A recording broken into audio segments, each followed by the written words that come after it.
Oh my God. The sun was falling fast. The sky turned orange and red like a fire burning down. Dust rolled across the empty prairie in long waves, and the wind made a sound like something dying far away. Thomas stood outside the saloon in the small town of Copper Creek. The town had maybe 40 people, farmers, traders, and a few men who wanted to forget something. Thomas was one of those men who wanted to forget. He had been the sheriff here for 5 years. That meant he kept the peace. It meant he stopped fights and sometimes locked people up. But mostly, it meant he watched the road and waited for trouble to come riding in on a horse. Today, trouble was coming. He could feel it. A sound broke the quiet, hoofbeats, slow and steady like a heartbeat that would not stop. Thomas turned and looked down the main road. Through the dust, he saw a horse walking toward town. It was a big black horse, tall and strong, moving like it knew something nobody else did. The rider sat straight in the saddle. Thomas could not see the man's face clearly. The sun was too low, and dust hung between them like a wall. But he could see the horse was carrying something heavy. Not just the man, something else. Something that made the horse move slowly, carefully, like it was carrying grief instead of weight. Thomas walked toward the road. His hand did not go to his gun, not yet. Just a movement, a habit. The horse stopped 3 meters away. The rider was older, maybe 60, maybe older. His face was burned dark from the sun. His eyes were blue, the kind of blue that comes from looking at the sky for too many years. He wore a long coat that was torn in places. There was blood on his shirt, but it was old blood, dried and dark. "I am looking for a place to stay," the man said. His voice was quiet. It sounded like it had not been used in a long time. "We have a boarding house," Thomas said. "Down that street? Food is cheap and clean," the man nodded slowly. He did not move the horse forward. "Before I go there," the man said, "I need to tell you something." Thomas waited. He had learned that waiting was more powerful than talking. "My name is not important," the man continued. "I will be here for 1 night, maybe 2, then I will leave. When I leave, I will take something with me that belongs in this town. But I cannot take it without bringing danger first." Thomas felt his body go cold. He had heard words like these before, and they always meant blood would follow. "What kind of danger?" Thomas asked. "The kind that kills," the man said. He pointed to the horse's saddle. There was a leather bag tied behind it. "This horse is named Red. She is the best horse in 3 territories. She can run for 3 days without stopping. She can smell water from 2 kilometers away. She remembers every person who has ever treated her with kindness." "Why are you telling me this?" Thomas asked. "Because," the man said, "men are coming to find this horse, not to buy her, not to use her, to kill her. And when they come, this town will not be safe." The man turned the horse around slowly. Red moved like she understood every word being said. She turned her head and looked directly at Thomas. For just a moment, Thomas saw something in the horse's eyes. He saw intelligence, he saw fear, he saw something like hope. "Wait," Thomas said. "Who are you? Who is coming?" The man did not answer. He rode the horse to the boarding house and stopped outside. The man climbed down slowly, like his bones hurt him. He carried only a small bag.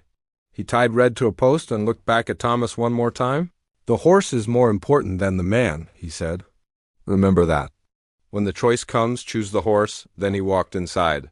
Thomas stood alone on the road as darkness moved across the sky like something living. He looked at Red. The horse looked back at him. She did not look away. Something about this was wrong. Something about this was dangerous. Thomas walked to where Red was tied. The horse did not move away. Thomas reached out slowly and touched her neck. Her coat was warm. Her heart was beating fast. She was afraid, but she was trying not to show it. He looked at the leather bag tied to the saddle. Something told him not to open it, not yet. Instead, he walked back to his office and sat down at his desk. He opened a book and tried to read, but the words made no sense. His mind was somewhere else. His mind was with that horse and that man and the danger that was coming. Around midnight, Thomas heard a sound that made his blood cold. It was the sound of horses, many horses. They were coming fast, raising dust even in the darkness. Thomas moved to the window and looked out. 5 men on 5 horses, riding hard toward town. They had guns. They looked angry and hungry. Thomas grabbed his own gun and walked out into the night. Red was still tied to the post outside the boarding house. The horse lifted her head and made a small sound, a sound like calling for help. The 5 men stopped when they saw Thomas. The one in the front was large and scarred. He had the look of someone who had hurt many people. "A man came to this town," the scarred man said. "He has something that belongs to us. We want it back." "There are many men in this town," Thomas said. "Which one do you mean?" "The one with the horse," the scarred man said. "The black horse, Red." Thomas felt his hand move toward his gun. He did not want blood. But he was starting to understand. This was not about money. This was about something bigger, something worth killing for. "That horse stays here," Thomas said. His voice was quiet, but it was strong. The scarred man smiled. It was not a kind smile. "Then you will die," he said. Thomas did not move his hand from his gun. The 5 men sat on their horses, waiting. The scarred man in front was named Blackwell. Thomas had heard his name before. Blackwell was a man who took things. Not just things. He took lives. He took hope. He took futures. "I will ask one more time," Blackwell said. His voice was rough, like something broken. "Where is the man with the black horse?" "I do not know," Thomas said. This was the truth. He did not know the stranger's name. He did not know where the man came from or why he was running. All he knew was that the stranger had said one thing clearly: the horse is more important than the man. Blackwell laughed. It was a sound like rocks falling down a mountain. "You are protecting him," Blackwell said. "That is very noble. Very stupid. But noble." "I am protecting the law," Thomas said. "No man in this town shoots anyone without a trial. That is the law." "The law?" Blackwell said. He rode his horse forward slowly. The other 4 men spread out on either side. They were forming a circle. A trap. "The law is nothing out here. The law is what men like me say it is." Thomas felt his heart beating in his chest. He had faced danger before. But this was different. Blackwell and his men were not local trouble. They were organized. They were hunters. And they had come for something very specific. Red made a sound. It was a low call, like she was warning Thomas about something. The horse's body went tight. Her muscles moved under her skin like she was ready to run or fight. "That horse is valuable," Thomas said slowly. "If I let you kill the man and take the horse, what will stop you from killing me too?" For the first time, Blackwell smiled. It was not a smile that reached his eyes. "Smart man," Blackwell said. "You are right. We will kill you anyway. But it will be faster if you move out of the way." The boarding house door opened behind Thomas. The stranger walked out. He was slow. He was tired. But his eyes were clear. "I am the one you want," the stranger said. His voice was calm. It did not shake. "Leave the town. Leave the people. Leave the horse. And I will come with you without a fight." Blackwell turned in his saddle to look at the stranger. "Will you now?" Blackwell said. "How interesting. You care about the horse more than your own life." "I care about this town more," the stranger said. "These people did nothing wrong. The horse did nothing wrong. Only I am guilty. Only I should die." Thomas heard these words and understood something. The stranger was not trying to save himself. He was trying to save everyone else. "I cannot let you do that," Thomas said. He moved his body to stand directly in front of Red. "You cannot stop him," Blackwell said. He raised his gun slowly. Not at the stranger. At Thomas. "You will step away now, or I will shoot you where you stand." In that moment, everything became very clear. This was the moment the stranger had warned about. This was the moment when the choice came. Choose the horse, or choose the man? Choose the future, or choose the past? Thomas did not move. Blackwell's gun was pointed at Thomas's chest. The trigger finger was tight. In 1 second, Thomas would be dead. In 2 seconds, the other men would shoot him too. In 3 seconds, it would be over. But in that moment before the gunshot, something happened. Red moved. The horse did not run away. She did not stay still. She moved directly in front of Thomas. Her large body became a shield. Her eyes looked directly at Blackwell with something that was not fear. It was defiance. Blackwell stopped. His finger was on the trigger, but he did not pull it. He stared at the horse. Something in his face changed. Something in his hard eyes became confused. "What are you doing?" Blackwell said to the horse. "You are an animal. You should run. You should save yourself." Red did not move. She stood there, protecting Thomas the way Thomas had stood there protecting her. "This is stupid," Blackwell said. But he lowered his gun. For a moment that lasted forever, nobody moved. The wind blew across the empty town. The dust fell slowly. The stars came out above. Then the stranger stepped forward. "My name is Samuel Crow," he said. His voice was loud enough for everyone to hear. "I was a man who did many bad things. I killed people. I stole money. I hurt families. For 30 years I ran from what I did." He walked toward Blackwell slowly. "You came here for the horse," Samuel continued. "But you do not want the horse. You want to kill the horse because she is my daughter's daughter. Because my daughter had a daughter, and that girl had this horse. And this horse remembers my daughter. She remembers the girl who loved her. She remembers kindness." Blackwell's face went white. "That is not possible." "It is possible," Samuel said. "My daughter's name was Elizabeth.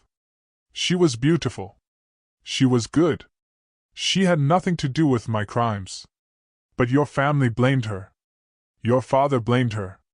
When she would not marry your brother, your family took her horse and broke its leg. They left her with nothing." Samuel stood very close to Blackwell now. "Elizabeth died," Samuel said. "She died alone. She died thinking the world was only cruelty. But before she died, she gave me a letter. She told me to find her horse's daughter. To care for her. To show that horse what true kindness looked like." Blackwell's hand was shaking on his gun. "I came to this town to die," Samuel said. "I came here knowing you would follow me. I came here so that nobody else would have to suffer. But this horse would not let that happen. This horse chose to stand in front of a gun for a stranger. Your family broke the first red. But this red is not broken. This red is free." The 5 men on horses did not move. Blackwell was looking at Red like he was seeing something he could not understand. "The letter your father sent," Blackwell said slowly. "The letter that said the horse was broken. That was a lie?" "That was a lie," Samuel said. "Elizabeth's horse was not broken. Your family broke it on purpose. So no one would know Elizabeth had loved something beautiful. So no one would know she had been loved in return." Blackwell looked at his hands. They were the hands of a killer. But in that moment, he looked like a man who had just realized he was killing for the wrong reasons. "I will not take the horse," Blackwell said quietly. He turned his horse away. "And I will not take you." "Why?" Samuel asked. "Because," Blackwell said, "even a man like me can see when something is worth saving." The 5 men rode back out into the darkness.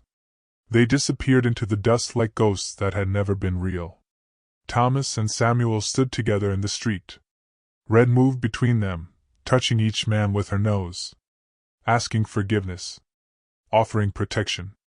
Showing that even in a world filled with cruelty, loyalty could win. Morning came slowly. The sun rose orange and soft, touching the rooftops of Copper Creek like a gentle hand. Thomas had not slept. He sat on a wooden chair outside the boarding house, watching the streets wake up. Red was in the stable next to the house. The horse was eating hay quietly, as if nothing terrible had happened the night before. But everything had changed. People began to emerge from their homes. They had heard the gunshots. They had heard the angry voices. They had hidden behind locked doors and prayed they would not die. Now they came out slowly, looking confused and afraid. Martha, who owned the boarding house, was the first to ask questions. "What happened last night?" she said. Her voice was shaking. "Who were those men?" Thomas did not answer right away. He was waiting for Samuel. The stranger had gone back to his room after Blackwell left. Thomas did not know if Samuel would stay or run. But just before the sun was fully up, Samuel came down the stairs. He looked different in the daylight. Without the darkness to hide in, he looked old. Not just old in years, but old in spirit. Like someone who had been carrying a very heavy stone for a very long time and was finally putting it down. "I need to tell you something," Samuel said to Thomas. "I need to tell everyone." Thomas nodded. Samuel walked to the center of the main street. More people came out of their homes. Children pressed against their mothers. Farmers stopped their work. Even the bartender from the saloon came out to listen. Samuel stood in the middle of Copper Creek and told his story. He told them about Elizabeth, his beautiful daughter who had loved horses, who had loved freely and without condition. He told them about the family that took revenge on her for loving the wrong person. He told them about the broken horse and the broken heart. "I killed men because of what was done to my daughter," Samuel said. His voice did not ask for forgiveness. It simply told the truth. "I became a monster. I became the thing that destroyed her.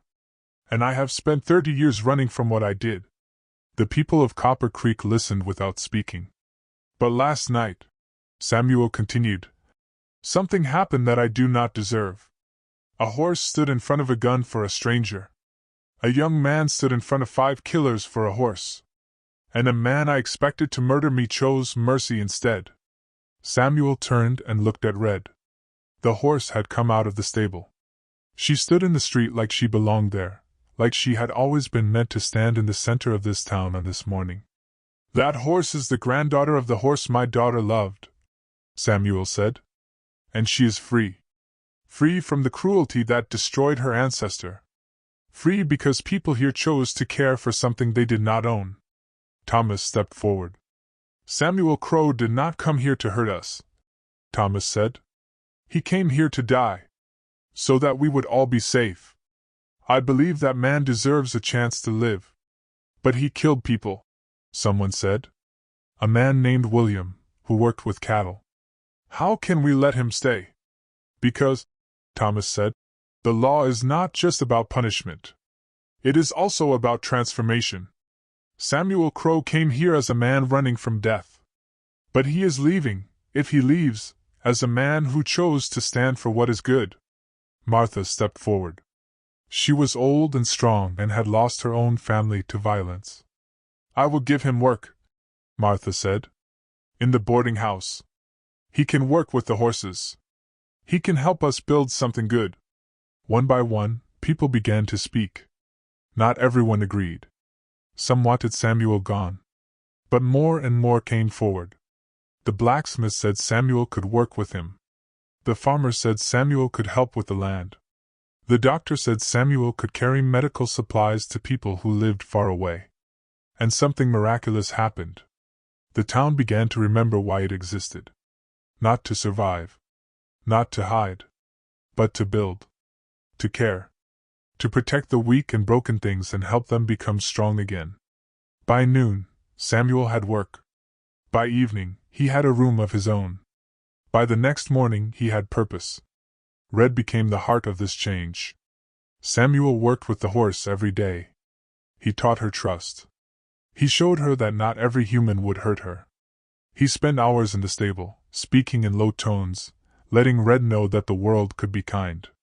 And Red changed too. She became faster. Stronger. Her eyes became bright instead of fearful. When children came to see her, she lowered her head and let them touch her. When old people came, she stood very still so they could lean on her. 3 weeks after Blackwell rode away, a letter arrived. It came from a man named Daniel Hayes, who lived 200 kilometers north. The letter was about Red.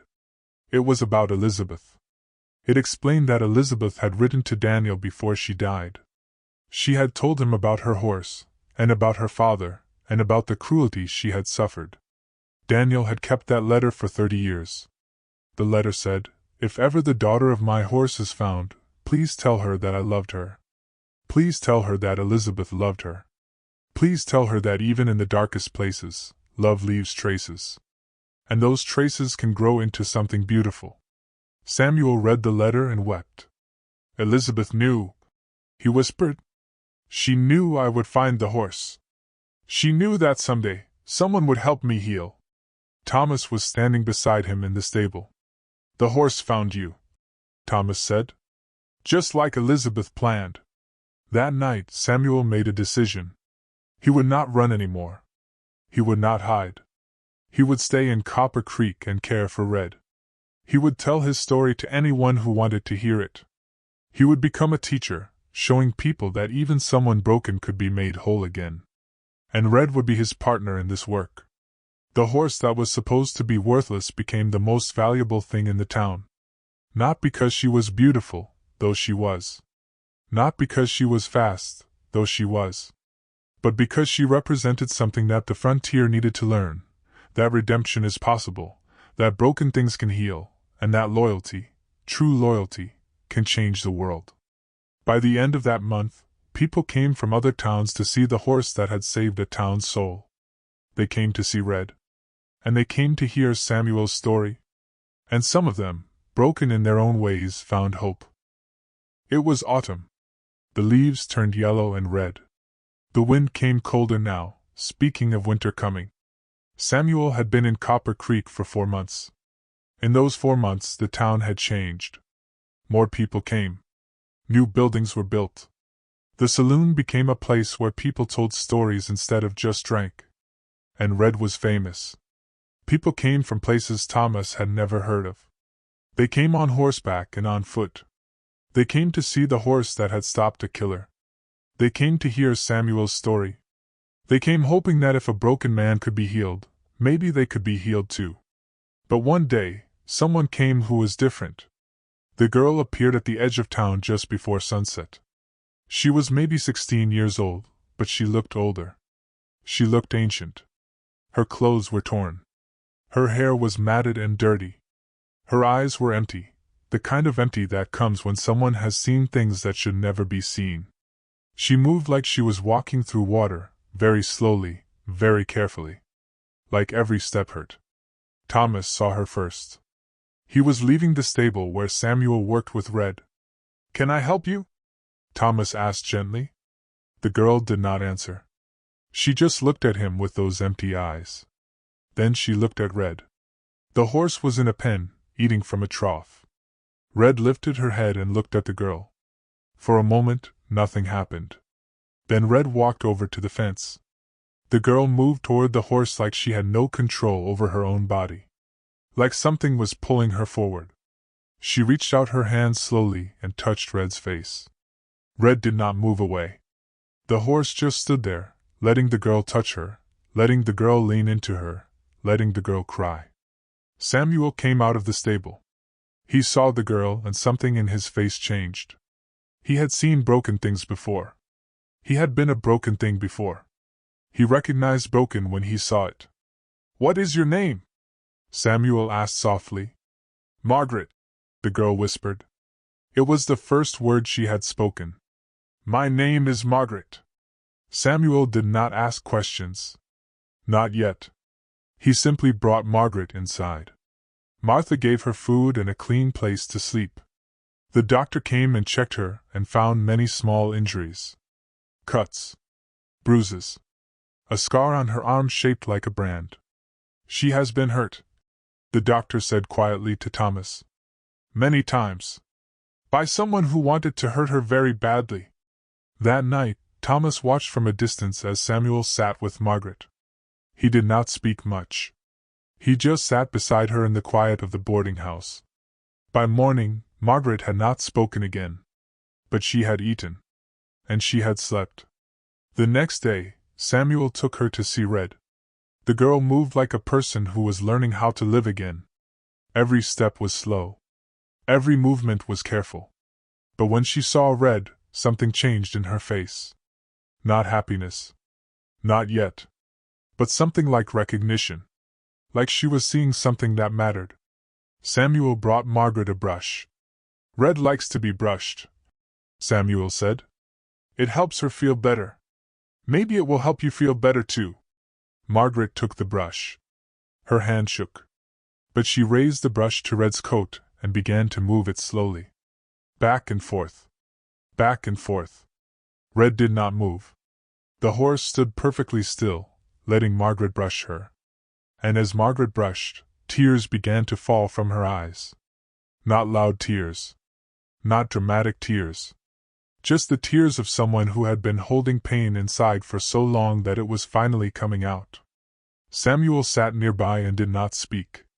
He let the girl cry. He let the tears fall. He let her release what had been trapped inside. This went on for days. Margaret would wake up. She would eat a little. She would go to the stable. She would brush Red. She would cry. And every day, she would speak a little more. She told them her story slowly, word by word. Her family was gone. Killed in a raid. She had been taken by a man who wanted to use her and hurt her. He had branded her arm. He had told her she was worthless. He had made her believe that no one would ever want her because she was broken. But then her captor had gotten drunk and she had run. She had run for 3 days. She had not known where she was going. She had just run away from the pain. And she had found Copper Creek. "Why did you come here?" Samuel asked. "I heard about this place," Margaret said. "I heard about a girl who was broken by a family.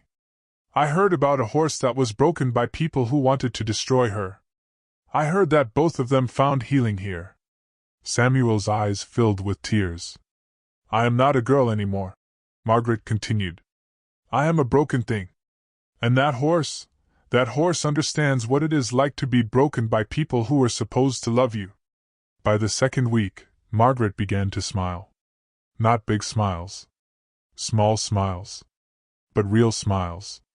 The kind that come when someone believes, even a little bit, that life might be worth living. One morning, Red did something she had never done before.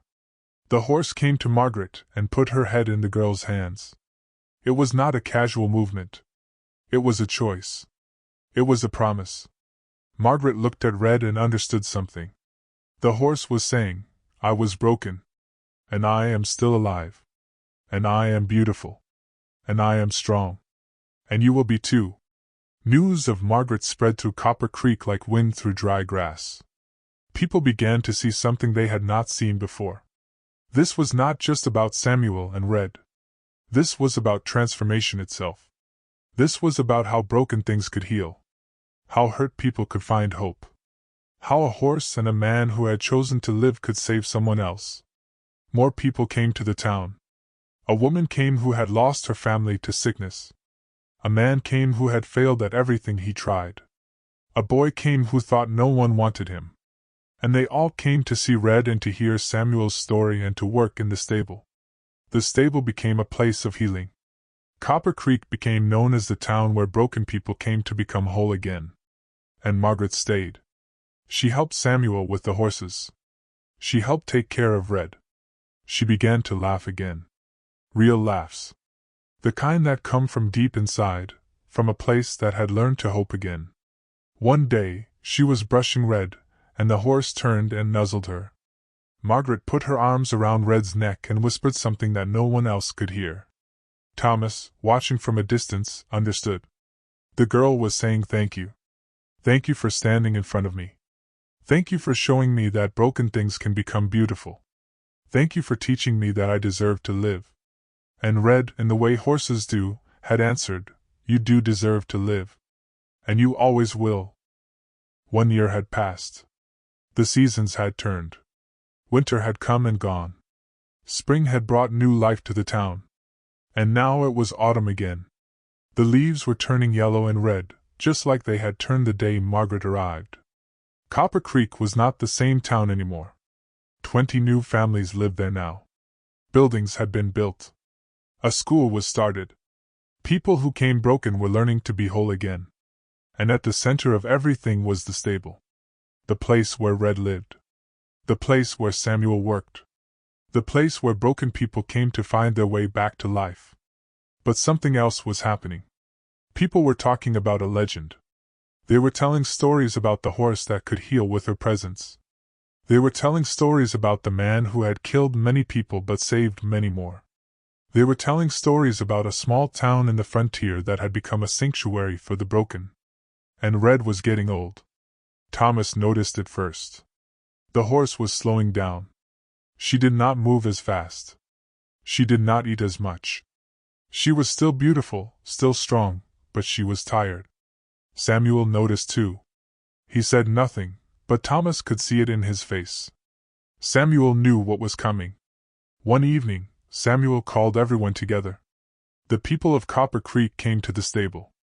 20 families. The doctor. The teacher. The bartender who had become a good man. Martha, who had given Samuel his first job. Margaret, who had become Samuel's closest helper. Red is dying, Samuel said simply. There was no sadness in his voice. Just truth. The people did not cry. They had learned from Red that some things were meant to end, and that was okay. Before she dies, Samuel continued, I want to tell you why she matters so much. Not just to me, but to all of us. Samuel stood in the middle of the stable. Red was beside him, her head resting against his shoulder. My daughter Elizabeth had a horse, Samuel said. That horse was broken by people who wanted to punish my daughter. That horse died without ever knowing that she had been loved correctly. Without ever knowing that loyalty and kindness existed. Samuel touched Red gently. But Elizabeth knew something. Samuel continued. She knew that her horse would have a daughter. And she hoped that someday, that daughter would be free. She hoped that someday, that daughter would know what real love looked like. She hoped that someday, someone would show her that broken things could be beautiful. Samuel looked at Red. Red is that hope, Samuel said. Red is what happens when you choose to care for something that everyone else says is worthless. Red is what happens when you stand in front of danger instead of running from it. Red is what happens when loyalty matters more than safety. Red closed her eyes. She was listening. But Red is also something else, Samuel said. She is all of us. She is me, because I was broken and she loved me anyway. She is Margaret, because Margaret was broken and Red showed her she could be beautiful. She is Thomas, because Thomas was broken by duty and Red showed him that loyalty can change the world. The people of Copper Creek stood in silence. Red saved me, Samuel said. Not because I deserved it, but because that is what horses do. They love without judgment. They stand without asking questions. They give everything, even when they have nothing left to give. That night, people took turns sitting with Red. They brought blankets and food and stories.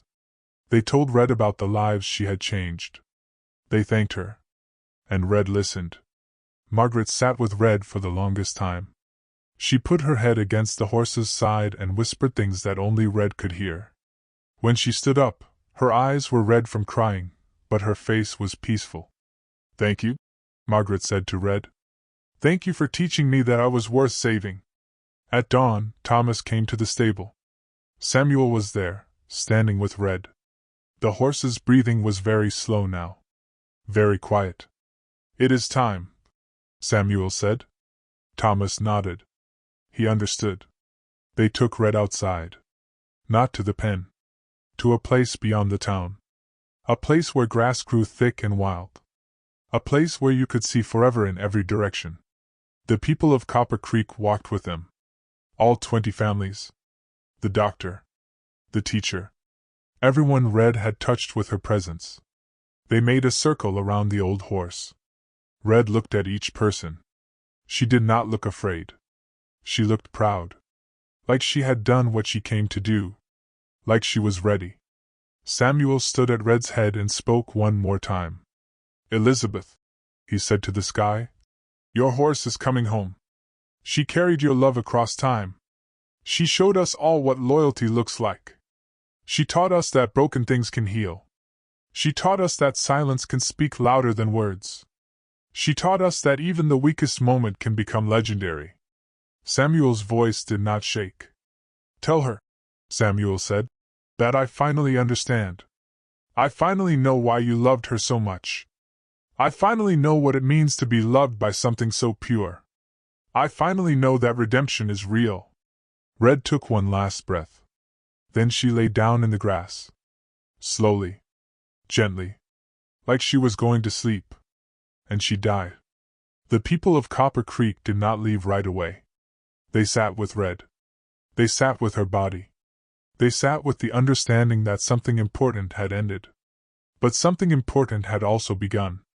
That afternoon, Samuel made an announcement. He was starting a school. A school where people would learn about horses and healing.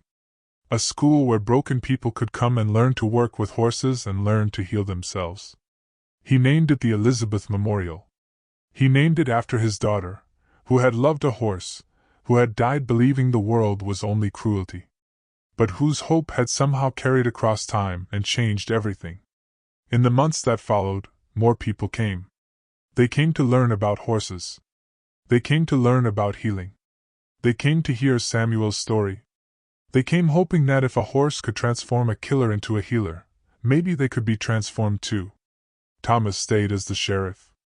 But now he was a different kind of sheriff. He was a keeper of stories. He told everyone about Red. He told them about Elizabeth. He told them about the frontier town that had learned to care for broken things.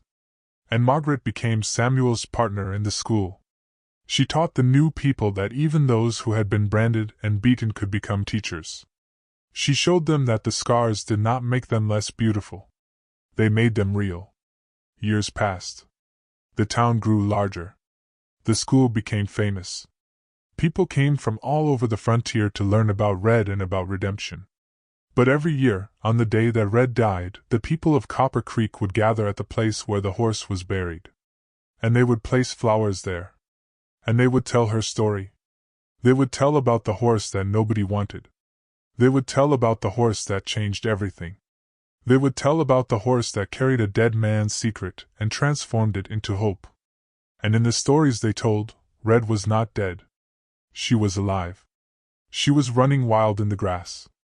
She was waiting to greet every broken person who came looking for healing. And she was still, always, the most valuable horse in the world. The end.